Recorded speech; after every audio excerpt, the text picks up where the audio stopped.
Previously on DeadEye Ducky's retrospective of Tenchi Muyo. Tenchi Misaki, an ordinary high school boy whose grandfather regularly beats him for being too boring, opens up a tomb and unleashes a sexy mummy named Ryoko who proceeds to set both the school and my heart on fire. This attracts an angry space wench called Ayeka, who kidnaps everyone in the process of trying to find her brother, whom she has planned on marrying since she was 8 years old. Everyone crashes their spaceships into Earth, taking out an entire bridge and no doubt killing hundreds of people. Tenchi is then left fearing for his very life as these crazed alien hoes move into his home and start trying to mercilessly molest him. At one point, Tenchi tries to relax and take a holiday, but the female madness only increases as they get naked and summon demons over minor disputes. Tenchi then almost literally dies as a ditzy blonde with rock-hard fake tits crushes him from the sky and proceeds to move in with him as well, no doubt heavily increasing their council tax bill. After this, Tenchi is confronted by Kagato, the most wanted and dangerous criminal in the entire universe, which frankly comes as somewhat of a relief. It is then revealed that Tenchi's Chad of a grandpa has in fact been the brother that Ayeka wanted to make seven-fingered crotch spawn with from the very beginning. He kicks Kagato's ass and the turquoise criminal escapes with Ryoko in tow, and Tenchi and the gang resolve to save her before he sells her at a Middle Eastern bazaar. Unfortunately, Tenchi's grandpa has to go rub some deep heat on his joints, so it's up to Tenchi to take up the sword and presumably flail it wildly at Kagato until he dies probably. It turns out that the cute furry animal that comes free with every anime can also turn into a spaceship capable of wiping out entire planets. So they head up into space, and after all this time surrounded by love-struck women, Tenchi finally manages to get blown. And now we come to the final episode of OVA 1 of Tenchi Muyo, Ryo-Ohki. We pick up where we left off with Ryoko casually having a cry in the middle of the vacuum of space. Yeah, as you can imagine, everyone's a bit bummed out that Tenchi's gone since, what are they going to do, sexually harass each other? And while the Cyan savant goes full cringelord and starts riffing away on his pipe organ the size of Liechtenstein, Sasami does what any traumatized young girl would do and pray to a godlike tree that Tenchi will survive and her sister will get laid and stop being an annoying spinster. She shouldn't worry though, the show may be called No Need for Tenchi, but his name is still right there in the title, which affords him a certain level of plot armour. And just when you thought almost dying would afford Tenchi some peace from these horny bitches, he gets molested again! Seriously, these women are insatiable. I have to pay for this kind of female attention. Speaking of horny bitches, Ryoko, Ayeka and Mihoshi have gone full warrior mode and begun taking out rejected Doom enemy sprites. It's pretty awesome, and it almost makes me ignore the questionable wisdom of giving Mihoshi a rocket launcher. Of course, Mihoshi being Mihoshi, she somehow finds a way to fuck up that literally involves bending the laws of physics. Ayeka and Ryoko finally confront Kagato, and my boy makes mincemeat out of them in seconds using pure troll power. He then pulls an Uno reverse and makes Ryoko hard. You look quite nice and grey. But it's not all doom and gloom, as Mihoshi proves that she can easily take on 2 gigantic snakes at once. She also beats these 2 cobras in battle, with a little help from... Let's get these out of the way. Rise and shine. There she is.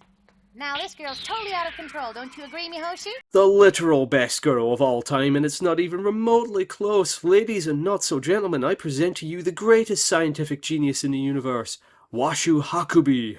Yes, I said Ryoko was my first anime crush. Yes, I've been piling best girl points onto her like dollar bills into an ovulating 20-year-old stripper's thong, but there's just no beating Washu.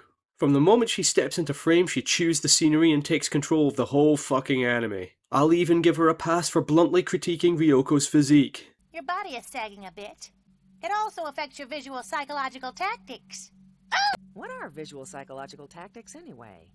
Your sex appeal, of course. Ryoko, baby, you know I love you, but it wouldn't kill you to ease off the beef bowls once in a while. It's during this moment that we find out that Washu is in fact Ryoko's mother, which leads me to the question I know we're all asking ourselves right now.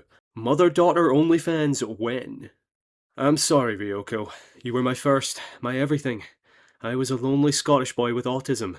You were a cartoon space witch with tits like national monuments. But I can't withhold my true feelings anymore. I'm in love with Ryoko's mom. Ryoko's mom has got it going on. She's all I want and waited for so long. Ryoko, can't you see you're just not the wench for me? Though it might be wrong, but I'm in love with Ryoko's mom. Of course, the first thing Ryoko does is threaten her with death because, let's face it guys, have you ever met a woman who liked their mother? Washu responds to this by calling Ryoko a dirty skank with impure thoughts. You like him, love him. You've never felt like this before, and you'll do anything for him. On top of all that, you want to do this and that with Tenchi. Now, don't you? Yes, I know you're a dirty little slut, Ryoko. I know because I am too, and I'm going to steal your earthling boyfriend and show him what real alien poontang feels like. So as Ryoko leaves to fight Kagato in full seethe, we cut back to, whoa, hey there, I was just thinking we hadn't had our daily supply of anime titty yet. Studies show it increases men's lifespan by decades. Either that or self-unalive by hanging, I can't remember which. Anyways, this isn't real. Kagato is just trying to get some decent JO material while he's unraveling the secret of Jiraiya's power. Who the fuck is that guy? Oh yeah, so Tenchi's life is saved by Tsunami, the ship of Jiraiya, who takes the form of an adult version of Sasami. Don't worry, this is all explained later. Right now it gives me a chance to provide Sasami with a best girl point without looking like a creep. It doesn't matter anyway, I mean it's not like the anime's gonna go as far as to have Tenchi get down with an anthropomorphized spaceship or anything. So while Washu tries her best to explain non-Euclidean waifu space physics to a woman with the average IQ of Equatorial Guinea, Ryoko attempts to bring down Kagato using niche internet fetishes. I'm going to enjoy crushing you. Let's masturbate. This doesn't work because the only thing Kagato hates more than women is really fucking big women. So Washu pulls Ryoko and Ayeko over to the other side of the ship and Kagato threatens to blow up the entire Earth because it's a laugh, innit? Actually, it's to unveil the fact that Tsunami is there guarding the planet with her laser-proof dreamcatcher, otherwise known as the Light Hawk Wings. But when Kagato pulls yet another Uno reverse and uses Ryoko's face to suck out all of her power... What was that?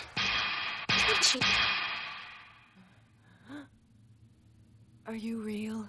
I'm no ghost. Wow, this is probably the most badass I've ever seen Tenchi look and act. Could it be that he's finally the protagonist? Could this be the moment that Tenchi finally grows a set of space balls, mans up and actually begins to earn the 5-sum he rightfully deserves? Will Tenchi finally become the hero this show desperately needs? Huh? Jeez, I can't get it out! So Tenchi gets his ass kicked. What did you think was going to happen?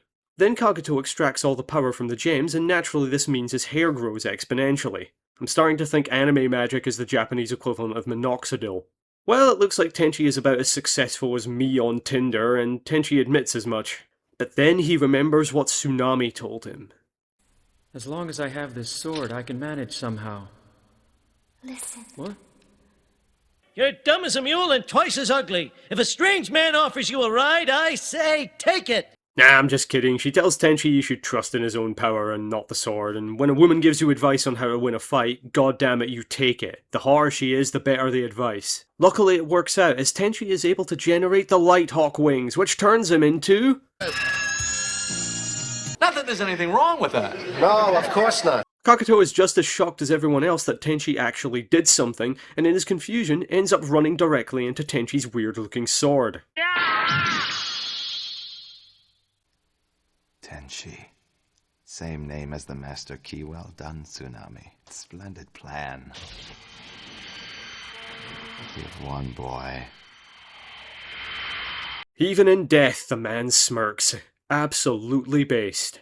So now that the villain's dead and Tenchi's gained a 4-foot MILF for his harem, so ends OVA 1 of Tenchi Muyo Ryo-Ohki. In terms of finales, you can't go wrong with this one. It begins with the girls swearing vengeance and going full warrior mode, which is pretty cool. We have the triumphant return of the main character and the addition of a new major character in Washu, who, in case you hadn't noticed, I absolutely love. Really, she's probably the most fun of all of Tenchi's harem. She's like a crazy aunt who gets drunk at a family Christmas party and touches your leg while your parents aren't looking, and no, I still don't want to talk about it. I feel like we could have had a little bit more of Tenchi as a truly powerful fighter instead of simply taking Kagato out in one hit, but I imagine the animation budget was straining at this point, so I'll be happy with what we got. Well, it's been a fun ride, hasn't it? It's been a long time since I went through the first season of Tenchi Muyo in such detail, and I have to say, I love it even more. Is it the greatest written OVA of all time? No, the character motivations are often all over the place. The villain is introduced in the second last episode of the series, leaving very little time to actually flesh him out, and Tenchi's inability to establish himself as a proper protagonist is a constant source of frustration for me. But despite all of that, there's just something inherently iconic about this OVA. And whilst one could argue that there were harem-like anime that came before it, like say Ranma 1 half, it was Tenchi Muyo that truly nailed down the template for what would become the harem genre. All I'm saying is that if it weren't for Tenchi, you wouldn't have your quintessential quintuplets or about 80% of the modern trash clogging up Crunchyroll, for better or worse. The whole OVA is just a beautiful piece of work. It really says something that a show can generate such a following simply from the animation and character designs alone. Ayeka, Sasami, Ryoko, Mihoshi, and Washu, and yes, I won't forget you, Keone, you'll have your day in the sun, are immediately recognisable, and it's because their designs are unique as well as their personalities. And the dynamics between them are just goddamn entertaining. Even without the nudie antics, it's no wonder they captivated me as a schoolboy, and still do now as someone way too old to be talking about cartoons on the internet. But I'm going to keep doing it because it's not like I have much else important to do, and that leads me to the fun part of all this. I still haven't seen most of the later OVAs. I'm still mostly only familiar with the first two OVAs and Tenchi Universe. So I'm going to have to continue this journey, but in the meantime, I'm going to do something else first because I can't just dedicate the channel to talking about Tenchi. I've got a bunch of other sordid shit on my hard drive that needs attention. So anyways, I hope you enjoyed my episode by episode review of OVA 1 of Tenchi Muyo.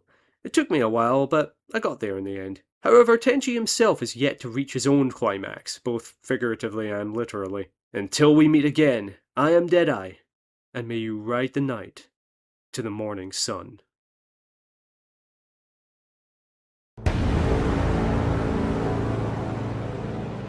Lousy traumatic childhood.